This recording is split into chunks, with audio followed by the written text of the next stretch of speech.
You think you make $30 an hour. Sounds good, right? But that number is a lie. Because your job is not just taking 8 hours from you, it's taking your entire day. And once you count everything your job actually costs, your $30 an hour starts looking a lot more like $4 an hour. That's the trap, and almost everyone is stuck in it. When people say, "I make $30 an hour," it sounds impressive. It sounds safe. It sounds like success.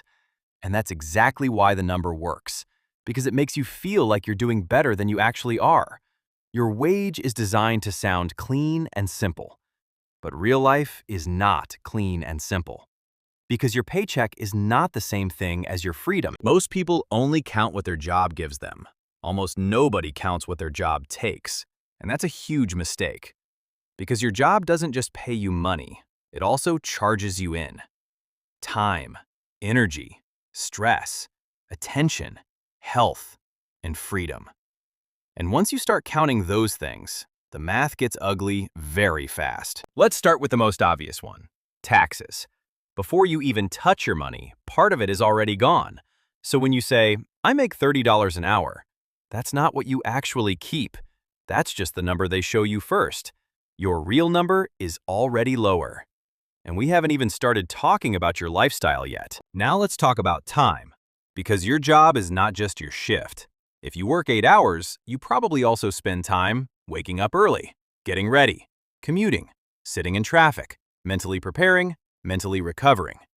So your 8-hour job is not really 8 hours. It's more like 10, 11, maybe even 12 hours of your day. And that changes everything. Because if your job controls most of your day, then your hourly wage is already fake. And then there's the part people ignore completely. Your job doesn't just give you money.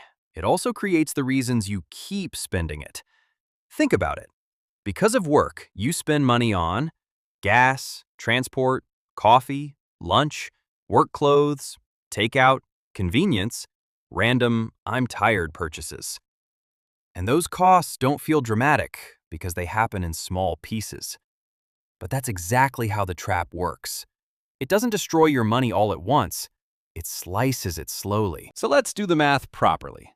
You make $30 an hour for 8 hours a day. That sounds like $240 a day.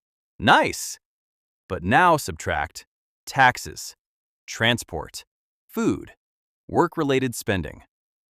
Now subtract the extra hours your job takes from your life. And suddenly, your good salary starts shrinking very fast. Because your real pay is not based on what your boss calls an hour, it's based on what your job actually costs you. Now imagine this. After all the deductions, after all the costs, after all the time, your real take-home value is much lower than you thought. And when you divide that by the actual hours your job consumes, you may realize something uncomfortable. You're not being paid well. You're just being paid in a way that sounds good. That's a very different thing. But the biggest cost of your job is not taxes. It's not gas. It's not lunch. It's not even the commute. It's what your job leaves you too tired to do. Because if your work drains all your energy, then after work, you're not building anything. You're not learning. You're not creating. You're not escaping. You're just recovering, and then doing it again tomorrow. That is where the real trap lives. Because tired people are easy to control. Not in some dramatic conspiracy movie way, just in a very practical way. If you are always busy, stressed, distracted, and exhausted, you won't question the system. You won't redesign your life. You won't build alternatives. You'll just keep surviving inside the routine. That's why the trap is so effective. It doesn't need to lock you up. It just needs to keep you tired. This is why so many people have jobs that look good on paper but feel terrible in real life. Because a decent salary means nothing if it costs you your peace, your time, your energy, your health, and your future. That's not wealth. That's expensive survival.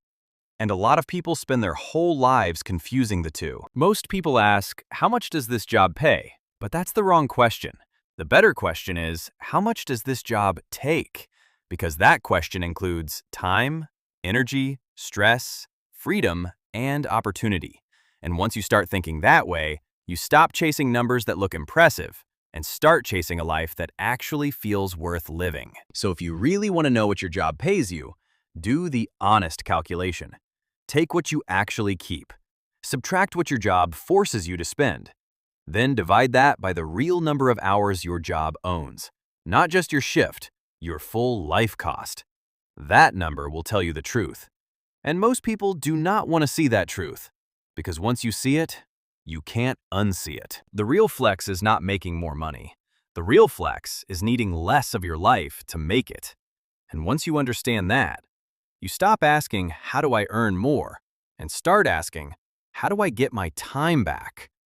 That's the question that changes everything.